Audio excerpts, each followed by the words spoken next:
Pourquoi votre âme veut l'abondance, mais votre corps la repousse encore? Tu ne bloques pas l'abondance parce que tu n'en veux pas. Installe-toi quelques instants et laisse cette phrase entrer doucement. Peut-être que tu ne bloques pas l'abondance parce que tu n'en veux pas. Peut-être que tu la bloques parce qu'une partie de toi ne se sent pas encore en sécurité avec elle. C'est là que commence le vrai sujet. Il y a en toi une partie qui veut plus. Plus d'argent, plus de liberté, plus d'amour, plus de paix, plus de responsabilité, plus d'expansion, plus de puissance intérieure. Une partie de toi sait que tu n'es pas né pour vivre contracté, inquiet, limité, en train de calculer, de survivre, de t'excuser d'exister, ou de demander la permission de recevoir. Une partie de toi sent qu'il existe une vie plus vaste, une vie plus alignée, une vie où tu ne vis plus contre toi-même, une vie où tu ne passes plus ton énergie à retenir ce qui veut circuler. Et pourtant, dès que cette abondance approche, quelque chose peut se fermer. Tu as une opportunité et tu procrastines. Tu reçois de l'argent et tu le fais disparaître trop vite. Tu rencontres une personne qui peut ouvrir une porte et tu doutes. Tu as une idée forte et tu ne la mets pas en place. Tu sens que ton futur t'appelle, mais ton corps retourne vers l'ancien. L'habitude, le contrôle, le manque connu. Et là, souvent, tu juges. Tu te dis pourquoi je fais ça? Pourquoi je sabote encore? Pourquoi je veux changer, mais je reviens toujours au même endroit? Pourquoi je demande l'abondance, mais dès qu'elle arrive, je me ferme? La réponse n'est pas que tu n'es pas prêt. La réponse n'est pas que tu es faible. La réponse n'est pas que tu n'as pas de volonté. La réponse est plus profonde. Ton corps n'a pas encore appris à recevoir plus que tu pouvais. Voilà le cœur de ce livre audio. Ton âme veut l'abondance parce que ton âme connaît l'expansion. Elle sait que la vie est mouvement, circulation, création. Elle sait que tu peux donner plus, recevoir plus, aimer plus, créer plus, transmettre plus. Mais ton corps, lui, ne cherche pas d'abord l'expansion. Ton corps cherche la sécurité. Ton système nerveux ne se demande pas est-ce que cette nouvelle réalité est belle. Il se demande est-ce que cette nouvelle réalité est dangereuse. Et si dans ton histoire, l'argent était associé à la peur, à la honte, aux disputes, au vol, à la jalousie, à la pression ou à la culpabilité, alors même si ton âme dit oui, je veux recevoir plus, ton corps peut répondre non, c'est trop dangereux. Ce conflit intérieur crée une vie étrange. Tu avances puis tu recules, tu manifestes puis tu détruis, tu reçois puis tu perds, tu ouvres puis tu fermes, tu veux plus mais tu restes dans le moins. Non pas parce que tu n'as pas le potentiel, mais parce que ton corps confond encore l'ancien avec la sécurité et le nouveau avec le danger. Ce livre audio va donc parler d'abondance, mais pas seulement d'argent. Il va parler de ta capacité de recevoir. Recevoir la vie, recevoir l'amour, recevoir l'aide, la visibilité, la réussite, recevoir la paix, recevoir le repos, recevoir la reconnaissance. Mais une partie de toi reste étendue. Une partie de toi attendait la catastrophe. Une partie de toi se demandait et si je recevais trop? Et si je ne savais pas gérer? Et si les autres me jugent? Et si je perds l'amour de certaines personnes? Et si je réussis que je n'ai plus le droit d'échouer? Et si je deviens visible et que l'on m'attaque? Alors ton corps a fait ce qu'il sait faire. Il t'a protégé, même si cette direction et cette protection t'a limité, même si elle t'a enfermé, même si elle t'a maintenu dans une version de toi qui ne correspond plus à ton âme. La transformation ne consiste pas à forcer de ton corps à croire. Elle consiste à lui apprendre progressivement. Je peux recevoir et rester en sécurité, je peux réussir et rester aimé, je peux être visible et rester protégé, je peux avoir plus et rester moi, je peux sortir du manque sans perdre mon identité, je peux entrer dans l'abondance sans être en danger. Si une seule idée devait guider cet audio, ce serait celle-ci. Tu n'as peut-être pas un problème de manifestation, tu as peut-être un corps qui n'a pas encore appris que l'abondance peut être sûre. Alors, respire et laisse cette exploration commencer. Parce que ce que tu vas entendre maintenant peut t'aider à comprendre pourquoi tu as parfois poussé et repoussé ce que tu désirais le plus. Et surtout, comment devenir la personne capable de recevoir ce qu'elle demande. Chapitre 1. Ton âme veut l'abondance parce qu'elle connaît ta vraie nature. Ton âme ne veut pas l'abondance parce qu'elle est superficielle. Elle ne veut pas l'abondance parce qu'elle adore l'argent, le confort ou l'apparence. Ton âme veut l'abondance parce qu'elle connaît ta vraie nature. Elle sait que la vie est circulation. Regarde la nature. Un arbre ne demande pas la permission de grandir. Une fleur ne culpabilise pas pour s'ouvrir. Une rivière ne s'excuse pas de couler. Le soleil ne diminue pas pour ne pas déranger les yeux qui refusent la lumière. Tout ce qui est vivant cherche naturellement à s'exprimer, à croître, à donner, à recevoir, à circuler. Et toi aussi. Au fond, tu sais que tu n'es pas venu ici uniquement pour te protéger. Tu n'es pas venu seulement pour payer des factures, éviter les problèmes, gérer le stress et répéter les mêmes scénarios jusqu'à que ta vie devienne trop petite pour ton âme. Tu sens qu'il y a plus. Pas forcément plus dans le sens de posséder toujours davantage, mais plus dans le sens de devenir. Plus d'incarnation, plus d'expression, plus de vérité, plus de présence, plus de capacité à laisser passer la vie à travers toi. L'abondance dans son sens profond, ce n'est pas accumuler, c'est cesser de bloquer la circulation. C'est recevoir ce qui vient, donner ce qui vient d'être donné, créer ce qui veut être créé, exprimer ce qui demande à être exprimé. Ce n'est plus vivre comme si la vie était contre toi, c'est sentir que tu fais partie du flux. Souvent, quand quelqu'un dit «je veux plus d'abondance», il dit en réalité «je vais arrêter de vivre contracté, je veux arrêter d'avoir peur, je veux arrêter de me réduire, je veux arrêter de demander pardon d'exister, je veux retourner mon mouvement naturel, je veux sentir que je reçois sans culpabilité, je veux réussir sans trahir qui je suis». Voilà pourquoi ton âme veut l'abondance, parce qu'elle sait que l'abondance est liée à l'expansion. Et ton expansion est liée à quoi? À ton identité profonde. Tu n'es pas censé rester figé dans la version de toi qui a appris à survivre. Tu n'es pas censé prendre les blessures de ton passé comme des prophéties. Tu n'es pas censé confondre ton histoire avec ta destinée. Ton âme sait cela. Elle sait que tu peux t'élever. Elle sait que tu peux recevoir plus. Elle sait que tu peux habiter une autre réalité plus vaste. Mais ce que ton âme reconnaît comme naturel, ton corps peut encore le reconnaître comme dangereux. C'est là que beaucoup de personnes se perdent. Elles pensent, si je peux vraiment avoir l'abondance, alors tout à moi devrait être d'accord. Mais ce n'est pas vrai. Tu peux vouloir quelque chose avec ton âme et avoir peur de cette même chose dans ton corps. Tu peux vouloir être visible et avoir un corps qui se souvient qu'être vu déjà était dangereux. Tu peux vouloir gagner plus et avoir un corps qui se souvient que l'argent crée des tensions. Tu peux vouloir être aimé profondément et avoir un corps qui se souvient que l'amour finissait par l'abandon.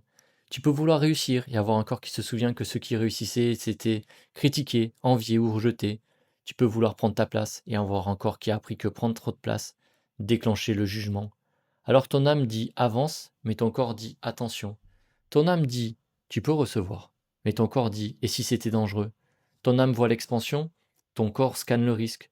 Ton âme entend l'appel, ton corps se souvient des anciennes douleurs. Et tant que ces deux dimensions ne sont pas réconciliées, tu peux avoir l'impression de vivre avec un pied sur l'accélérateur et un pied sur le frein. Ce conflit n'est pas un signe d'échec. C'est un signe qu'une partie de toi appelle un nouveau niveau, pendant qu'une partie de toi demande encore de la sécurité. C'est pour cela que la vraie transformation ne peut pas être uniquement mentale. Elle doit descendre dans le corps, dans les sensations, dans la sécurité intérieure, dans la manière dont tu respires quand tu penses recevoir plus, dans la manière dont ton ventre réagit quand tu imagines gagner davantage, dans la manière dont ta gorge se ferme ou s'ouvre quand tu penses être visible, dans la manière dont ton cœur se contracte ou s'élargit quand tu imagines une vie plus grande. Parce que l'abondance ne change pas seulement ce que tu as, elle change la personne que tu crois être. Elle t'oblige à quitter l'ancienne identité, de celui qui manque, de celui qui espère, de celui ou celle qui doit mériter, de celui ou celle qui doit souffrir pour recevoir, de celui ou celle qui doit rester petit pour être aimé. Et cette ancienne identité n'est pas la vérité finale, c'est une adaptation, une armure, une stratégie de survie. Ton âme sait, c'est pourquoi elle continue de murmurer, il y a plus. Tu peux recevoir maintenant. Tu peux sortir de l'ancien. Tu peux arrêter de confondre sécurité et limitation. Tu peux apprendre à ton corps que l'abondance n'est pas un danger. La vraie spiritualité ne consiste pas à rejeter l'abondance, elle consiste à devenir libre avec, libre de recevoir sans être possédé, libre d'avoir sans perdre son cœur, libre de réussir sans mépriser, libre de créer sans s'excuser, libre d'utiliser l'argent comme un outil, pas comme un dieu, libre de ne plus idolâtrer la réussite, mais aussi de ne plus sacraliser le manque.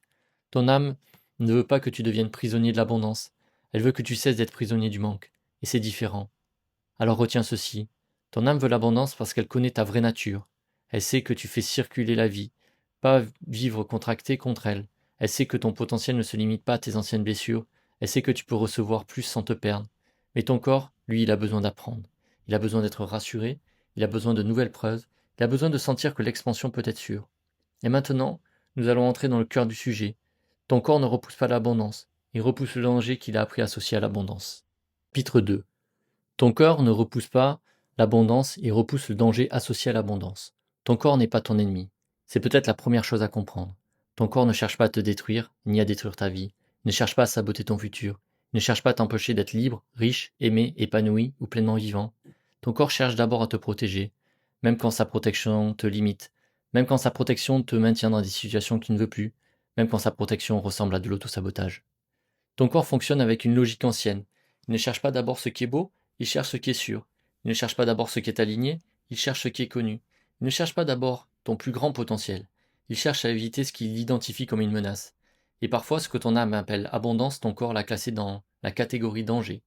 Parce que l'abondance est dangereuse en elle-même, mais parce que ton histoire lui a peut-être appris à l'associer à quelque chose de dangereux. Si l'argent était lié aux disputes, ton corps peut associer l'argent au conflit.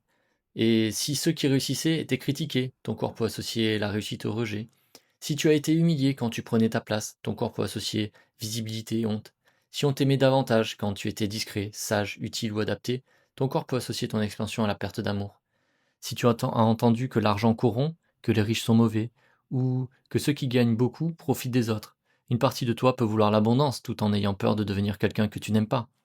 Le problème n'est pas seulement ce que tu veux, le problème c'est que ton corps croit que tu risques ce qui tu obtiens, ce que tu veux. Tu veux recevoir plus d'argent, mais ton corps a peut-être enregistré. Quand il y a de l'argent, il y a du danger. Tu veux réussir, mais ton corps a peut-être enregistré. Quand je réussis, je suis jugé, isolé ou attaqué. Tu peux être visible, mais ton corps a peut-être enregistré. Quand je suis vu, je peux être humilié. Tu veux davantage, parler davantage, créer davantage, mais ton corps a peut-être enregistré. Quand je prends ma place, je dérange. Et là, tu peux te tromper sur toi-même. Tu crois, je manque de volonté, je ne suis pas discipliné, je n'ai pas confiance, je suis nul avec l'argent, je n'arrive jamais à tenir mes décisions. Mais parfois, ce n'est pas un problème de volonté, c'est un problème d'association intérieure. Ton corps ne dit pas je ne veux pas l'abondance. Il dit je ne veux pas revivre le danger que j'associe à l'abondance. Et tant que tu ne comprends pas cette nuance, tu te bats contre toi-même, tu forces, tu te juges, tu te compares, tu cherches une méthode plus dure, tu crois qu'il faut plus de discipline, plus de pression, plus d'affirmation. Mais un corps qui a peur ne se laisse pas convaincre par l'humiliation. Plus tu forces, sans le rassurer, plus il se contracte. Un corps qui a peur n'a pas besoin d'être insulté. Il a besoin d'être écouté. Il a besoin de nouvelles expériences. Il a besoin d'apprendre que ce qui était dangereux hier ne l'est pas aujourd'hui. Imagine une personne qui a grandi dans une famille où l'argent manquait toujours. Chaque fin de mois était une tension. Chaque facture était une menace. Chaque dépense était une inquiétude. L'argent n'était jamais neutre. Il portait des cris, des silences, des calculs, de la honte, de la fatigue. Cette personne a grandi et elle découvre la manifestation. Elle répète je suis abondant, l'argent vient à moi facilement, je mérite de recevoir. Mentalement, elle peut y croire. Mais dans son corps, les mots, l'argent, ne signifient pas la liberté. Signifient tension, signifient attention, signifient danger. Alors quand une opportunité financière arrive, son ventre se serre, son mental s'emballe, elle doute, elle repousse, elle évite. Ou alors elle reçoit de l'argent, mais elle s'en débarrasse rapidement. Elle dépense, elle donne trop. Elle investit sans discernement, elle crée une urgence, elle revient au niveau connu, puis elle dit je ne comprends pas, je veux l'abondance mais je n'arrive pas à le garder. Mais son corps comprend très bien. Il dit l'argent crée de l'intensité est dangereuse, revenons à ce que nous connaissons. C'est pour cela que certaines personnes restent enfermées dans un plafond invisible. Elles dépassent un niveau, puis redescendent, elles gagnent plus, puis elles dépensent. Elles attirent un client, puis sabotent la relation. Elles ont une opportunité, puis elles tombent dans la confusion. Elles pensent parfois que l'univers bloque. Alors commence avec une question simple. Qu'est-ce que mon corps croit que je risque si je reçois vraiment plus?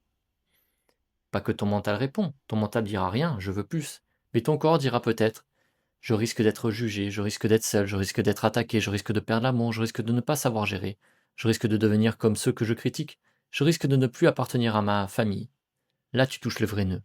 Parce que l'abondance extérieure ne peut pas vraiment s'installer si intérieurement elle est vécue comme une menace. Elle peut venir, mais elle ne restera pas. Elle passe, elle glisse, elle repart. Pas parce que tu n'as pas de valeur, mais parce que ton système ne l'a pas encore autorisé à devenir normal. Tu dois devenir compatible avec l'abondance. Compatible nerveusement, compatible émotionnellement, compatible identitairement, compatible dans ton corps. Tu dois pouvoir dire je peux avoir plus sans me contracter, je peux recevoir plus sans paniquer, je peux laisser l'abondance rester, je peux sortir de la survie, je peux entrer dans une réalité plus vaste sans me sentir menacé. Alors au lieu de demander pourquoi mon corps me bloque, demande de quoi mon corps essaie-t-il encore de me protéger. Cette question peut tout changer. Elle transforme ton rapport à toi-même. Tu ne vois plus comme un problème à corriger, tu te vois comme à être à comprendre. Peut-être alors dire à ton corps merci d'avoir essayé de me protéger, mais aujourd'hui nous pouvons apprendre autre chose, nous pouvons recevoir autrement, nous pouvons être en sécurité autrement, nous pouvons avoir plus sans être en danger. Ton corps ne repousse pas l'abondance, il repousse l'ancienne douleur qu'il associe à l'abondance. Et maintenant, nous allons comprendre pourquoi tu peux parfois manifester ce que tu désires, puis le détruire. Chapitre 3. Pourquoi tu manifestes parfois, puis tu détruis ce que tu as reçu. Il existe une douleur particulière. Ce n'est pas la douleur de ne jamais recevoir, c'est la douleur de recevoir puis de perdre. Voir une porte s'ouvrir puis se refermer, attirer une opportunité puis ne pas y répondre, recevoir une somme d'argent puis la voir disparaître, monter à un nouveau niveau puis redescendre, sentir que la vie dit oui puis sentir qu'une partie de soi dit non. Cette douleur est violente parce qu'elle te donne une preuve que c'était possible, une preuve que l'abondance pouvait venir, une preuve que la vie pouvait répondre. Et pourtant, quelque chose se referme. Tu te demandes pourquoi j'ai saboté, pourquoi je n'ai pas continué, pourquoi je suis revenu en arrière, pourquoi je manifeste mais je ne garde pas. Cette question est fondamentale, parce que beaucoup de personnes croient que la manifestation consiste seulement à attirer de l'argent, de l'amour, des clients, attirer des signes, des opportunités. Mais attirer n'est qu'une partie du processus. La vraie question, c'est peux-tu contenir ce que tu as attiré? Peux-tu rester stable quand l'énergie augmente? Peux-tu rester ouvert quand une opportunité arrive? Peux-tu rester aligné quand l'argent circule? Peux-tu rester présent quand quelqu'un te choisit? Peux-tu rester disponible quand ta vie te dit oui? Parfois, le problème n'est pas que la vie ne te donne pas. Le problème est que ton système intérieur n'a pas encore appris à rester ouvert quand la vie donne. Tu demandes, tu visualises, tu ressens, tu alignes, puis quelque chose arrive. Un message, une proposition, une somme, une idée, une rencontre, un client, une invitation. Au début, tu es heureux, tu dis ça y est, enfin, c'est le signe que j'attendais. Puis une autre énergie apparaît. Une tension, un doute, une agitation, une fatigue soudaine, un besoin de contrôler, une peur de ne pas être à la hauteur. Au lieu d'accueillir, tu commences à te contracter. Tu réponds trop tard, tu compliques ce qui était simple, tu doutes de ta valeur, tu changes d'avis, tu dépenses ce que tu viens de recevoir, tu crées une urgence, tu reviens à la personne que tu étais avant l'ouverture. Et ensuite, tu comprends que tu as échoué. Mais en réalité, tu as touché un nouveau niveau, et ton ancien système a essayé de te ramener à l'ancien équilibre. C'est cela l'auto-sabotage. Ce n'est pas une faiblesse morale, ce n'est pas une malédiction, c'est souvent un mécanisme de retour à l'identité connue. Ton corps connaît l'ancien niveau, il connaît ton ancienne manière de recevoir, il connaît ton ancienne place, il connaît ton ancienne image de toi, il connaît ton ancien plafond. Quand une nouvelle réalité arrive trop vite, elle peut être vécue comme une menace, parce qu'une nouvelle réalité demande une nouvelle identité. Et si cette nouvelle identité n'est pas encore stabilisée, ton corps va chercher à revenir vers l'ancien toi. L'ancien toi qui connaît le manque, qui attend, qui doute, qui minimise. L'ancien toi qui ne n'ose pas. L'ancien toi qui reçoit un peu mais jamais trop. Le sabotage ne se présente pas toujours comme un sabotage. Il se déguise en logique, en prudence, en perfectionnisme, en fatigue, en manque de temps, en je verrai demain, en ce n'est pas encore le bon moment, en je dois encore me préparer, en je ne veux pas me précipiter. Parfois ces phrases, il y a peut-être une vraie sagesse, mais parfois il y a une peur, la peur de franchir un seuil, la peur de devenir quelqu'un que ton ancienne identité ne reconnaît plus. Regarde quelqu'un qui veut gagner plus d'argent. Tant qu'il ne l'a pas, il peut rêver, il peut dire quand je l'aurai, je serai plus libre. Mais quand l'argent commence vraiment à venir, tout change. Il doit gérer, il doit décider, poser des limites, facturer, assumer son prix. Il doit dire non, il doit recevoir sans culpabiliser. Il doit peut-être décevoir ceux qui avaient l'habitude, qui restent disponibles, discrets, petits ou bon marché. Cela demande une identité nouvelle, pas seulement une envie nouvelle. C'est pareil avec l'amour. Une personne peut désirer être aimée profondément, mais quand une personne stable, sincère et disponible arrive, son corps panique. Parce que l'amour stable est nouveau, parce que l'intimité réelle est nouvelle, parce que choisir sans devoir courir après l'autre est nouveau. Alors elle doute, elle cherche le défaut, elle teste, elle fuit, elle provoque. Non pas parce qu'elle veut pas l'amour, mais parce que son corps a appris à associer l'amour à la perte, à la dépendance ou à l'abandon. C'est pareil pour la visibilité. Tu peux vouloir que ton message touche plus de monde, tu peux vouloir créer, publier, parler, transmettre, vendre, inspirer. Mais quand des personnes commencent à te regarder vraiment, quelque chose peut se refermer. Si tu reçois un compliment, ne réponds pas immédiatement. Oh non, ce n'est rien. Respire, laisse entrer, dis simplement merci. Si tu reçois de l'argent, ne pars pas immédiatement dans la défense, la peur ou la culpabilité. Respire, regarde cette somme, même petite, dis intérieurement, je peux recevoir et rester stable. Je peux garder ce qui vient. Je peux laisser l'argent rester avec moi. Si une opportunité arrive, ne la transforme pas immédiatement en urgence. Respire, reviens dans ton axe, demande-toi, quelle serait la réponse de la version de moi qui sait recevoir? C'est ainsi que tu construis une nouvelle identité, dans les micro-mouvements, au moment où l'ancien système voudrait reprendre la main. L'abondance durable se construit dans ta capacité à ne pas quitter ton corps quand le plus arrive.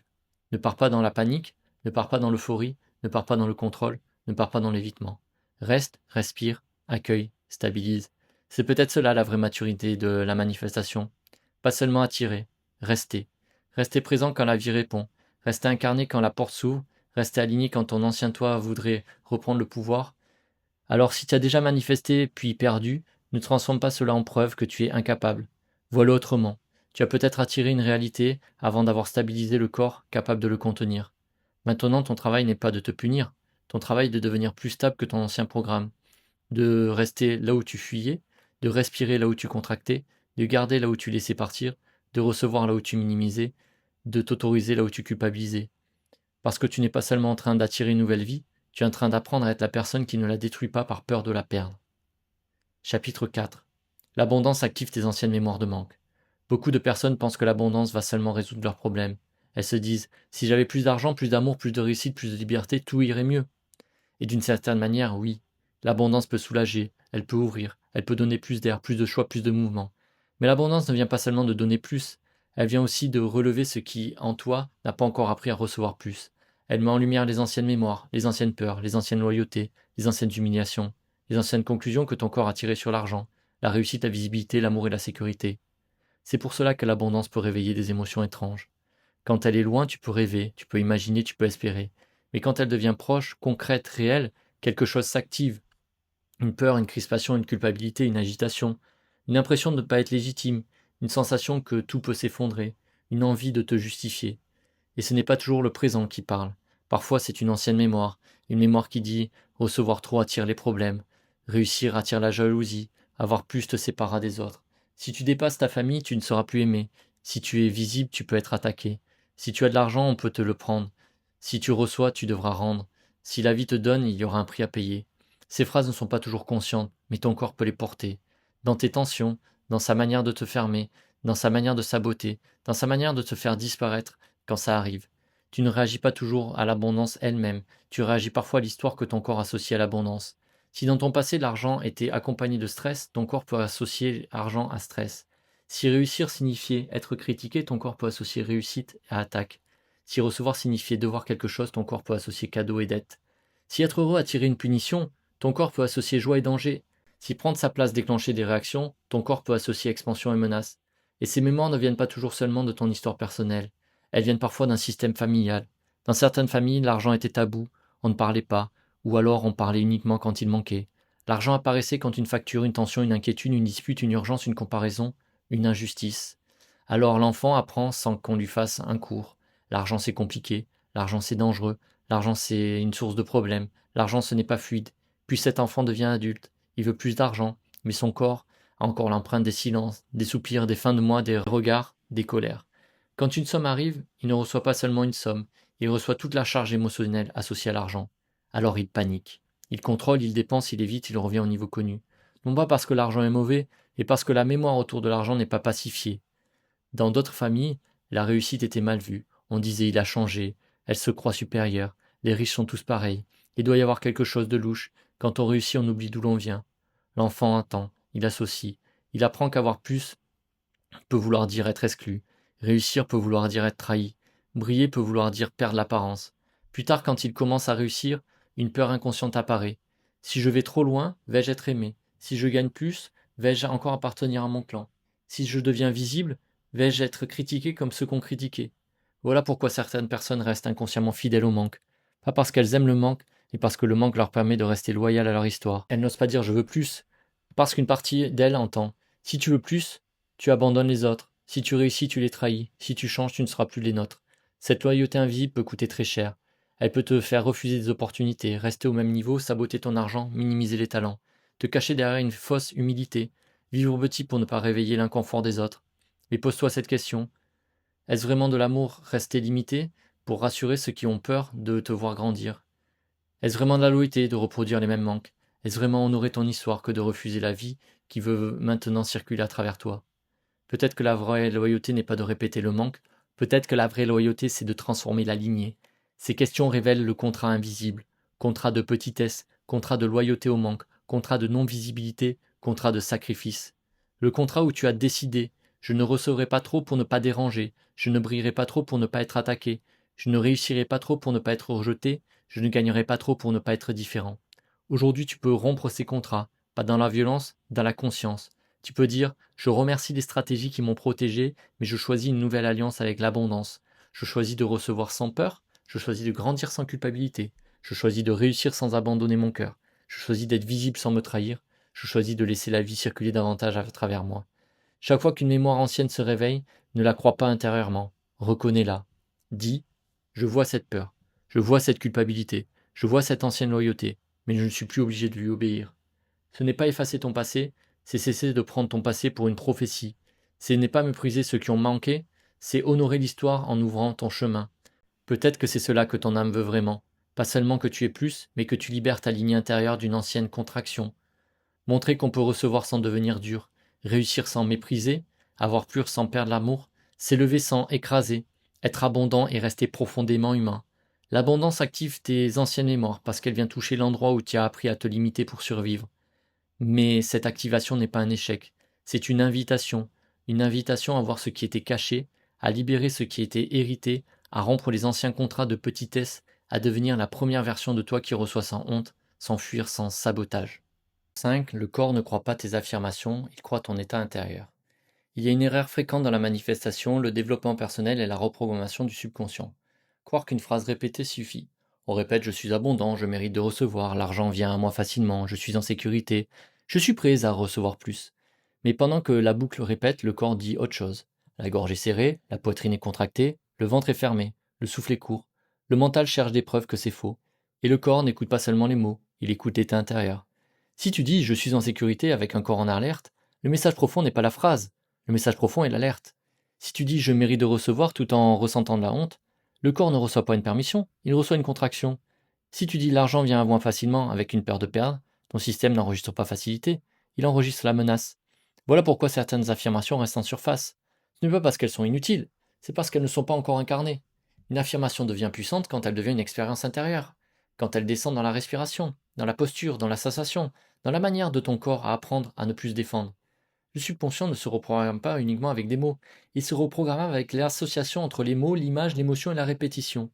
Si les mots disent une chose, mais que l'état intérieur dit l'inverse, c'est l'état intérieur qui gagne. Alors, au lieu de répéter des phrases trop grandes pour ton système, commence par des phrases que ton corps peut recevoir.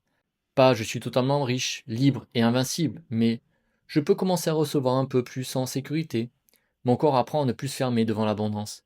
Une partie de moi a encore peur et pourtant je peux avancer. Je peux laisser le plus devenir progressivement normal. Je peux recevoir sans perdre mon axe. Ces phrases sont plus puissantes parce qu'elles respectent la réalité intérieure. Elles ne mentent pas au corps, elles l'orientent. La transformation ne vient pas de la violence faite à ton ancien état. Elle vient d'une nouvelle direction donnée à ton système. Quand tu affirmes trop fort une réalité, quand ton corps rejette, tu peux créer plus de résistance. C'est comme tirer sur une porte qui demande d'abord une clé. La clé, c'est la sécurité. Avant de chercher à croire l'abondance, apprends à ton corps à se sentir en sécurité avec l'idée de recevoir. Pose une main sur ton cœur, respire lentement, laisse tes épaules descendre, relâche la mâchoire, puis dis je n'ai pas besoin de forcer, je peux apprendre, je peux recevoir étape par étape, je peux sentir un peu plus d'espace maintenant. Et observe. Est-ce que ton corps peut accepter cette phrase? Est-ce qu'il se détend un peu? Est-ce qu'il reste en défense? Est-ce qu'il y a une émotion qui monte? Tu n'as pas besoin de réussir parfaitement, tu as besoin d'écouter, parce que ton corps va te montrer la porte exacte.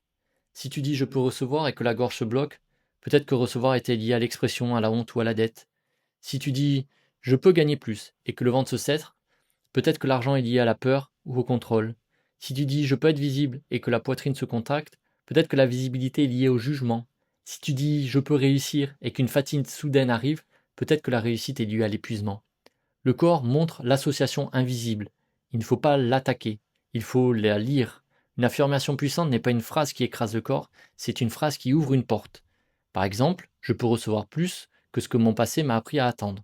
C'est une phrase puissante parce qu'elle reconnaît le passé tout en dépassant, ou je peux réussir sans abandonner mon cœur. Elle rassure la partie de toi qui associe réussite et trahison, ou je peux être visible sans être en danger. Elle parle directement à les mémoires qui a confondu regard et menace, ou encore je peux garder ce qui vient. Elle rassure la partie de toi qui a appris à faire disparaître l'argent, l'amour ou la reconnaissance. Les bonnes affirmations ne sont pas des slogans, ce sont des instructions nerveuses. Recevoir est sûr, grandir, être visible, avoir plus est sûr, garder ce qui vient est sûr, réussir sans se trahir est sûr, sortir du manque est sûr. Mais ne répète pas ces phrases comme un automate, fais-les descendre. Demande au corps quelle part de cette phrase peut être vraiment vraie maintenant. Même 1% suffit. Même une détente de 2 secondes suffit. Même une respiration plus profonde.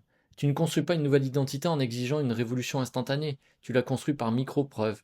Chaque respiration devient une preuve. Chaque réception acceptée devient une preuve. Chaque compliment laissé entrer devient une preuve. Chaque somme gardée avec calme devient une preuve. Chaque action posée malgré la peur devient une preuve. Le corps croit les preuves. Donc si tu veux que ton corps croie l'abondance, ne lui donne pas seulement des phrases, donne-lui des expériences. Commence petit, reçois sans minimiser, garde sans paniquer, demande sans t'excuser, facture sans t'effondrer, dis merci sans te justifier. Laisse la vie te donner sans chercher immédiatement comment rembourser symboliquement. Et quand une peur se lève, ne la prends pas pour un ordre. Prends-la pour une mémoire. Dis je vois que mon corps a peur, je comprends, mais aujourd'hui nous apprenons une autre réalité. C'est cela l'autorité intérieure. Ce n'est pas écraser la peur, ce n'est pas lui donner le volant. Le corps ne croit pas tes affirmations, il croit ton état intérieur. Alors change l'état dans lequel tu affirmes. Respire, ralentis, incarne, rends le nouveau possible, plus familier, puis normal. Et maintenant passons à la pratique. Comment réapprendre concrètement à ton corps à recevoir sans se fermer. Chapitre 6. Comment réapprendre à ton corps à recevoir sans se fermer? Recevoir est un apprentissage. Pour certaines personnes, recevoir semble naturel, pour d'autres, recevoir déclenche immédiatement de la dette, de la gêne, de la peur, de la méfiance, de la culpabilité ou de la fuite. Si tu fais partie de ceux qui savent donner mais qui ont du mal à recevoir, écoute bien ceci. Ce n'est pas un défaut de personnalité, c'est souvent une adaptation. Peut-être que tu as appris à être aimé en étant utile. Peut-être que tu as appris à ne pas déranger. Peut-être que tu as appris que demander était dangereux. Peut-être que recevoir crée une dette. Peut-être que l'on t'a donné avec des conditions. Peut-être que l'on t'a fait sentir que tu devais mériter chaque chose. Peut-être que tu as appris à être fort, autonome, indépendant, au point de ne plus savoir laisser entrer. Aujourd'hui, quand ta vie veut donner, ton corps ne s'ouvre pas. Il se contracte. On t'offre un compliment, tu minimises. On t'aide, tu culpabilises. On te paye, tu veux trop donner ensuite. On te choisit, tu doutes. On t'aime, tu testes. On te reconnaît, tu caches. Recevoir demande donc de rééduquer les réflexes. Voici la première pratique. Apprendre à rester avec ce qui vient. Le prochain compliment que tu reçois, ne le renvoie pas. Ne dis pas non, ce n'est rien. J'ai eu de la chance, ce n'est pas si bien, tout le monde aurait pu le faire. Arrête-toi, respire, regarde la personne et dis merci. Puis ressens ce que cela fait dans ton corps. Est-ce que tu veux fuir, rire nerveusement, changer le sujet, te justifier, te fermer?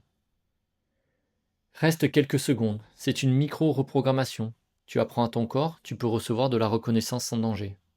Deuxième pratique concerne l'argent.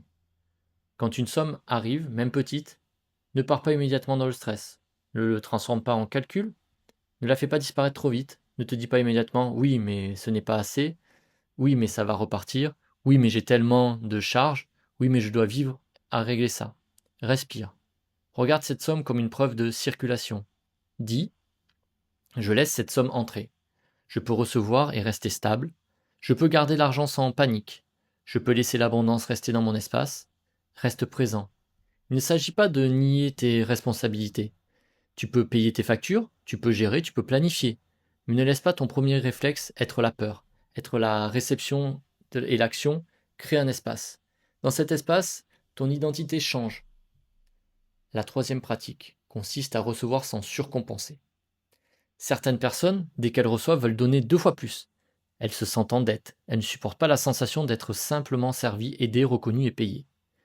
Elles donnent trop, elles baissent leur prix, elles ajoutent des bonus inutiles, elles disent oui alors qu'elles devraient dire non, elles transforment l'abondance en épuisement. Si c'est ton cas, répète. Je peux recevoir sans devoir immédiatement compenser. Recevoir ne fait pas de moi quelqu'un de mauvais. Je peux donner depuis le cœur, pas depuis la dette. Je peux laisser l'échange être juste. C'est très important. L'abondance durable ne peut pas s'installer dans un corps qui transforme chaque réception en dette. La quatrième pratique. Élargir doucement ton seuil. Ne cherche pas le zéro à l'infini. Le corps n'est pas toujours là pour faire des bons brutaux. Si tu as peur de facturer 2 000 euros, commence par assumer pleinement 500. Si tu paniques dès que tu reçois 1000, entraîne-le à recevoir 200 avec calme. Si être visible avec 10 000 personnes te terrifie, commence avec 10 personnes. Ce n'est pas de la petitesse, c'est de la progressivité intelligente. Tu apprends à ton système, je peux grandir sans me sentir en danger. La sécurité intérieure se construit souvent par paliers. Un palier intégré vaut mieux qu'un sommet saboté. La cinquième pratique. Changer la question. Au lieu de demander comment faire pour avoir plus, demande quelle version de moi peut contenir plus. Cette question change tout parce qu'elle te ramène à l'identité. Augmenter un prix de manière juste, relance une personne sans t'excuser, accepte un compliment sans minimiser, demande de l'aide, dis oui à une opportunité, dis non à ce qui vide ton énergie, publie quelque chose de vrai, exprime clairement ce que tu veux. Chaque action devient une preuve. Le corps ne change pas parce que tu penses à une nouvelle vie. Il change parce qu'il voit que tu peux survivre à une nouvelle posture. Tu postes une action, tu respires. Tu constates que tu es encore vivant. Tu constates que tu n'as pas perdu ton âme. Tu constates que tu peux recevoir sans catastrophe. Et le système apprend. La sixième pratique. Stabiliser après la réception. Beaucoup de personnes oublient cette étape. Elles reçoivent puis elles passent immédiatement à la suite. Ou elles reçoivent puis elles paniquent. Ou elles reçoivent puis elles cherchent un problème.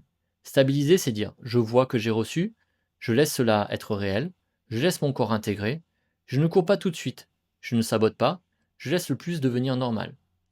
Tu peux faire cela en 30 secondes, mais ces 30 secondes peuvent changer ton rapport à l'abondance, parce que tu apprends à ne plus transformer chaque cadeau en urgence. Recevoir sans se fermer, c'est revenir à une simplicité. Je reçois, je respire, je reste, je remercie, je garde, j'agis. Ensuite, depuis l'alignement. Et cette simplicité répétée devient une nouvelle identité. Tu n'es plus la personne qui repousse ce qui vient. Tu deviens la personne qui laisse entrer, qui discerne, qui stabilise, qui honore, qui contient. Tu deviens un espace où l'abondance peut rester. Et maintenant, il reste la dernière étape. Devenir la personne qui ne repousse plus ce qu'elle a demandé. Chapitre 7. Devenir la personne qui ne repousse plus ce qu'elle a demandé. À ce stade, tu peux comprendre une chose essentielle. L'abondance n'est pas seulement une destination extérieure, c'est une identité intérieure. Ce n'est pas uniquement combien je gagne, combien je possède, qui me choisit, quelle opportunité arrive, c'est qui suis-je quand cela arrive? Est-ce que je reste ouvert? Est-ce que je garde mon axe? Est-ce que je peux recevoir sans me perdre? Est-ce que je peux grandir sans me trahir? Devenir la personne qui ne repousse plus ce qu'elle a demandé, c'est arrêter de vivre l'abondance comme une exception. C'est arrêter de considérer le manque comme ta maison, c'est arrêter de croire que la lutte prouve ta valeur, c'est arrêter de confondre la petitesse et l'humilité, c'est arrêter de confondre sacrifice et amour, c'est arrêter de confondre spiritualité et refus de la matière. Tu peux être profond et recevoir, tu peux être spirituel et prospérer, tu peux être humble et visible, tu peux être bon et riche, tu peux être sensible et puissant, tu peux aider les autres sans te vider. La nouvelle identité commence par une précision et une décision intérieure. Je ne vais plus utiliser mon passé comme plafond, je ne vais plus utiliser ma famille comme autorisation, je ne vais plus utiliser mes blessures comme identité, je ne vais plus utiliser la peur comme guide principal. Ça ne veut pas dire que tu n'auras plus jamais peur, ça ne veut pas dire que la peur ne sera plus la chef. Il y a une différence entre avoir peur et être dirigé par la peur. Il y a une différence entre ressentir une contraction et obéir à la contraction. Il y a une différence entre voir une ancienne mémoire et lui donner le pouvoir de choisir ton futur. La personne qui reçoit n'est pas une personne sans peur. C'est une personne qui a appris à rester présente quand la peur apparaît. Elle dit je vois la peur, je respecte qu'elle veut me protéger, mais je choisis une action alignée. C'est cela l'autorité intérieure. Tu ne dois plus devenir dur, tu dois devenir stable. La stabilité est le pont entre ton âme et ton corps. Ton âme appelle, ton corps demande de la sécurité. Ta conscience crée le lien. Tu n'es plus obligé de choisir entre expansion et sécurité. Tu peux créer une expansion sécurisée, c'est-à-dire une vie où tu choisis de grandir sans te violenter, où tu reçois sans t'excuser, où tu agis sans te trahir, où tu augmentes ton niveau sans abandonner ton cœur. Voici une phrase à retenir. Je n'ai pas besoin d'être prêt à recevoir tout. Je peux être prêt à recevoir davantage. Cette phrase enlève la pression. Tu n'as pas besoin d'absorber en une seconde toute l'abondance possible. Tu as besoin d'ouvrir ton seuil. Un peu plus, puis encore un peu plus, puis encore. C'est ainsi que le corps comprend. Chaque jour, demande-toi, quelle petite réception puis-je laisser entrer aujourd'hui? Quel compliment puis-je accepter? Quelle somme puis-je garder avec paix? Quelle opportunité puis-je accueillir sans paniquer? Quelle visibilité puis-je assumer? Quelles limites puis-je poser pour ne pas transformer l'abondance en épuisement? Parce que l'abondance sans limite devient parfois surcharge. Et si ton corps associe abondance à la surcharge, il va la repousser. Recevoir ne veut pas dire tout perdre. Recevoir veut dire laisser entrer ce qui est juste. Il y a une abondance alignée et une abondance chaotique. L'abondance chaotique te disperse, elle flatte l'ego, elle crée de la pression, elle t'éloigne de toi. L'abondance alignée te renforce. Elle augmente ta présence, elle nourrit ta mission, elle respecte ton corps. Elle élargit ta capacité à aimer, à créer, à transmettre. Tu ne cherches pas n'importe quel plus, tu cherches le plus qui te rend plus vrai. Et quand tu choisis cette abondance-là, ton corps commence à se détendre. Parce qu'il sent que tu ne vas pas l'abandonner pour réussir. Tu ne vas pas sacrifier ton cœur pour avoir plus. Tu ne vas pas écraser ton rythme pour prouver ta valeur. Tu ne vas pas devenir l'esclave de ce que tu as demandé. Tu vas recevoir depuis ton axe et cela change tout. La personne qui ne repose plus ce qu'elle demande possède 3 qualités. La première, elle sait rester. C'est-à-dire que c'est une évidence qui grandit. Et là, quelque chose de profond se produit. Le corps commence à comprendre que l'abondance n'est pas l'ennemi. L'abondance peut être douce, stable, spirituelle, incarnée, humaine, puissante. Elle peut être un espace où tu respires mieux, où tu crées davantage, où tu donnes depuis le plein, où tu donnes depuis la paix. Alors avant de conclure, laisse cette phrase descendre. Je peux recevoir plus que ce que mon passé m'a appris à attendre. Je peux réussir sans trahir mon cœur. Je peux être visible sans être en danger. Je peux avoir plus sans perdre l'amour. Je peux laisser la vie circuler en moi. Voilà la vraie abondance. Pas une fuite vers l'extérieur, une réouverture intérieure. Pas un masque, une permission. Pas une conquête contre le corps, une alliance avec lui. Et quand ton âme et ton corps commencent à marcher ensemble, l'abondance cesse d'être un rêve lointain. Elle devient une réalité que tu peux enfin habiter. Conclusion. Qu'est-ce que tu es prêt à recevoir sans le repousser? Respire et reviens à cette question simple. Qu'est-ce que je suis prêt à recevoir aujourd'hui sans repousser? Pas demain, pas quand je serai prêt, pas quand tu n'auras plus peur. Aujourd'hui, un peu plus. Peut-être un compliment, une somme, une aide, une opportunité. L'abondance ne commence pas toujours par un grand événement. Elle commence souvent par une petite ouverture que tu ne fermes plus. C'est ainsi que ton corps apprend, pas par violence, par répétition, pas par pression, par sécurité, pas par culpabilité, par présence. À partir d'aujourd'hui, cesse de demander à ton corps de croire en une abondance qu'il n'a jamais eu le temps de sentir comme sûre.